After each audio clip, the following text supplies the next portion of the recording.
अमित शाह इस वक्त कुछ बोल रहे हैं, सीधे आपको ले चलते हैं।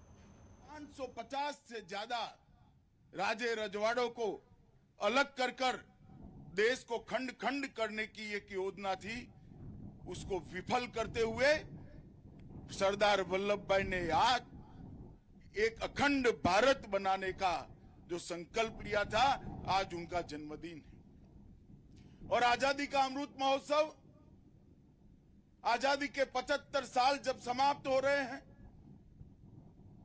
उस वक्त देश के प्रधानमंत्री जी ने आजादी का अमृत महोत्सव मनाने का निर्णय किया है। अमृत महोत्सव मनाने के लिए एक और तो 15 अगस्त सन 47 से लेकर आज तक हमारे सामने कई सारी उपलब्धियां, कई सारी सिद्धियां पड़ी, कई सारे संघर्ष, कई सारे बलिदान हमारे सामने पड़े हैं। उसको लेकर आगे देश कैसे बढ़े, इसका संकल्प करना है। और दूसरी ओर 1857 से लेकर 1947 तक, 1857 से लेकर 1947 तक आजादी का हमारा जो संघर्ष रहा, अनेक प्रकार के आजादी की लड़ाइयां लड़ी रही, हजारों लाखों लोगों ने अपने बलिदान दिए, कई लोगों ने अपना सर्वस्व न्यौछावर किया।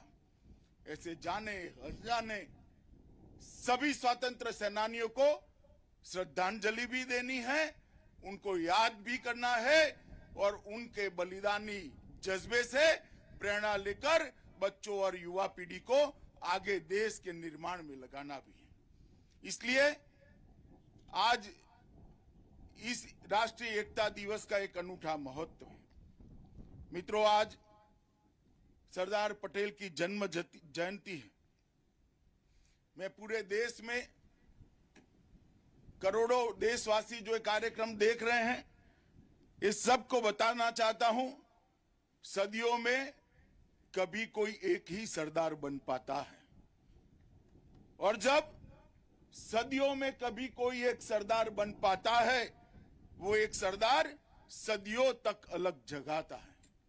आज हमारे सामने सरदार साहब नहीं है, मगर परेड करते हुए जवान, सांस्कृतिक कार्यक्रम रजू करते हुए हमारे बच्चों के चेहरे पर जो भाव था, वो सरदार पटेल का ही भाव था। सरदार साहब की दी हुई प्रेरणा ने ही आज इस देश को एक और अक्षुण्ण रखने का काम किया है, और आज उनकी प्रेरणा देश को आगे ले जाने के लिए हमें एकजुट रखने में सफल हुई है। मित्रों, ये केवड़िया कोई एक जगह का नाम नहीं है, एक तीर्थ स्थान बन गया है, राष्ट्रीय एकात्मता का तीर्थ स्थान, राष्ट्र धर्म का तीर्थ स्थान, देशभक्ति का तीर्थ स्थल, और आज ये आसमान को छूने वाली सरदार साहब की मूर्ति पूरी दुनिया को संदेश दे रही है कि भारत का भविष्य उज्जवल है। भारत की एकता और अखंडता को कोई क्षत विक्षत नहीं कर सकता। ये संदेश जो सरदार साहब ने दिया है, आज केवड़िया इसका दुनिया के सामने उद्घोषणा करता है। मित्रों, आज मैं आप सभी को ये कहने आया हूं कि सरदार साहब, उनका जीवन हम सब के लिए, बच्चों के लिए, युवाओं के लिए विशेषकर बहुत प्रेरणादायी। सरदार साहब ने एक गरीब किसान के घर में जन्म लेने के बाद बैरिस्टर तक की पढ़ाई कर कर अपनी कैरियर छोड़कर गांधी जी के आह्वान पर आजादी के आंदोलन में जुड़े। और जब देश आजाद हुआ, मैंने पहले कहा, ऐसे अनेक प्रकार के संकट देश के सामने छोड़कर गए अंग्रेज।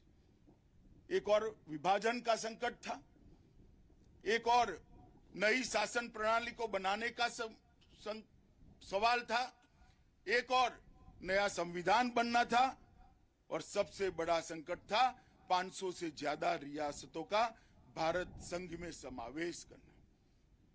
मित्रों, सरदार साहब ने निर्बल होती हुई सेहत के रहते भी ये काम देखते देखते देखते समाप्त कर दिया।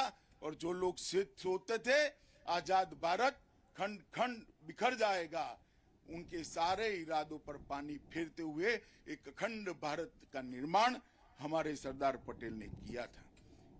एक जमाने में आचार्य चाणक्य ने देश को एकजुट किया था, उसकी सदियों के बाद सरदार पटेल ने देश को एकजुट करने का काम किया।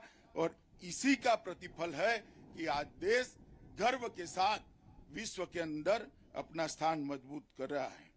सरदार का जीवन, उनका व्यक्तित्व, उनकी कृति हम सबको सदैव प्रेरणा और मार्गदर्शन देती है। सरदार साहब ही थे जिन्होंने आजादी के आंदोलन में किसानों की आवाज बुलंद की, सहकारिता की नींव डाली और अंग्रेजों के सामने जो आजादी का आंदोलन चलता था उसका व्यवहारिक पक्ष, जिस नीतियों का पैर जमीन पर हो, इस प्रकार का व्यवहारिक पक्ष का नेतृत्व हमेशा सरदार पटेल ने दिया। और इसीलिए हरिवंश राय बच्चन ने सरदार पटेल के लिए एक कविता लिखी थी, पटेल देश के निगहबान है और पटेल देश की निडर जबान है। किसी भी बात को बेकाब तरीके से रखना, और वो जरा भी झिझकते नहीं थे।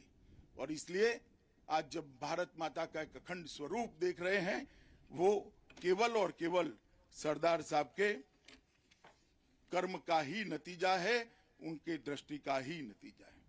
मित्रों, जब सारे राजे रजवाड़ों को भारतीय संघ में विलय करना था, तब सरदार साहब की तबीयत कुछ ठीक नहीं चल रही थी। सरदार साहब की बेटी ने अपने डायरी के अंदर, जो उनकी निजी सचिव भी थी, लिखा है सुबह 5 बजे मीटिंग शुरू होती थी, रात को 11 बजे तक सबको मिलना चालू रहता था। मित्रों, हम सब जानते हैं इतिहास को। जाम साहब के नेतृत्व में काठियावाड़ के साथ स्टेट हो, त्रावणकोर हो, भोपाल हो, हैदराबाद का पुलिस एक्शन हो, ये सब के द्वारा देश के अलग अलग हिस्सों को भारत के साथ जोड़ने का काम सरदार पटेल ने किया था। मगर एक हिस्सा जो उन्होंने इस भारत का बनाया, इसके प्रति किसी का ध्यान नहीं है। लक्षद्वीप आजादी जिस दिन मिली 15 अगस्त को, उसी दिन सरदार पटेल ने हमारे लड़ाकू जहाज तीर को लक्षद्वीप पर भेज दिया था। और तीर ने वहां जाकर हमारी नौसेना ने जब वहां तिरंगा फहराया, उसके कुछ घंटे के बाद ही पाकिस्तान का जहाज भी वहां पहुंचा था। मगर उसके पहले लक्षद्वीप पर भारत का झंडा फहर चुका था। और इसके कारण आज लक्षद्वीप भारत का हिस्सा है। ढेर सारा समुद्री किनारा वहीं से हमारा सुरक्षित होता है। मित्रों, सरदार साहब ने जिस प्रकार से आजादी के बाद भारत को एक करने का काम किया, मगर दुर्भाग्यपूर्ण बात है कि सरदार साहब को भुलाने का प्रयास किया गया। आजादी के बाद उनके योगदान को उचित सम्मान, उनके योगदान को उचित स्थान कभी नहीं मिला। मगर ना उनको भारत रत्न दिया गया, ना उनको उचित सम्मान दिया गया। मगर कहते हैं कि सूर्य को कितनी देर बादल ढक कर रख सकता है।